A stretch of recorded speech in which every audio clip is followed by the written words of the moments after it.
Yeah. So, just all honesty on the table.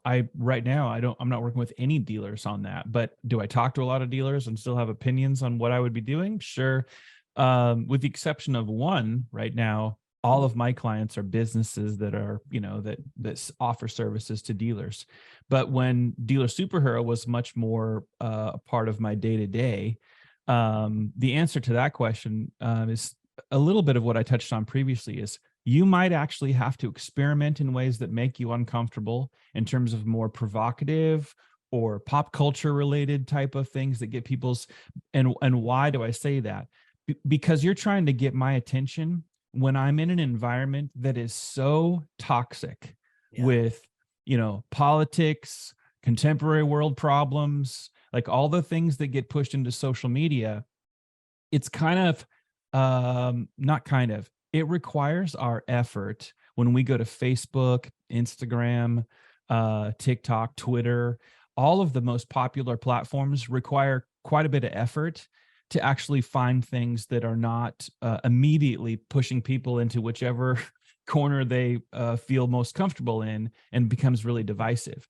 And I try to tell dealers that because they relate to, oh yeah, I go onto Facebook and within 5 minutes, I'm kind of angry, right? You get upset, you're agitated, you know.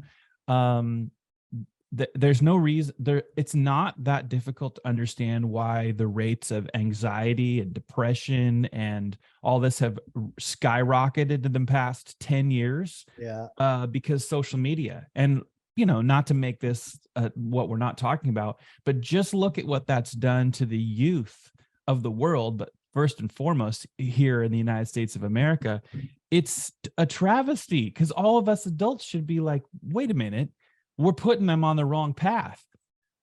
Contextualizing for you dealers that are like, we'll just answer the question. That's the environment that you're trying to cut through that noise Yeah. and get their parents' attention. Or maybe they're old enough, they're a 20-something-year-old and they're going to buy their first car. You're in an environment where whether you're a teenager or you're 85 years old, if you're in social media, let's just keep it Facebook, you are dealing with the same things that all of us deal with.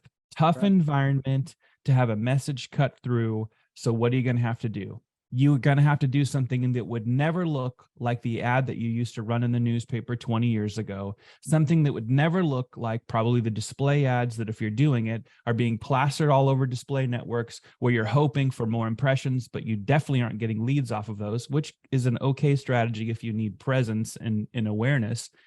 But when you're trying to get people to engage and respond, call you, fill out a forum, chat with you, send you a Facebook message, you're going to have to try things that you've probably never done before. And that's okay. But more importantly, you're going to have somebody that can help you brainstorm a few concepts and ideas and then put a specific parameter around, hey, how long are we going to run the free box of Twinkies campaign? The what? Get your service done with, and we're giving everyone who services with us in the next 30 days a box of Twinkies. That sounds stupid. Yeah, it does. But guess what? Somebody out there is going to get their attention. It gets you noticed.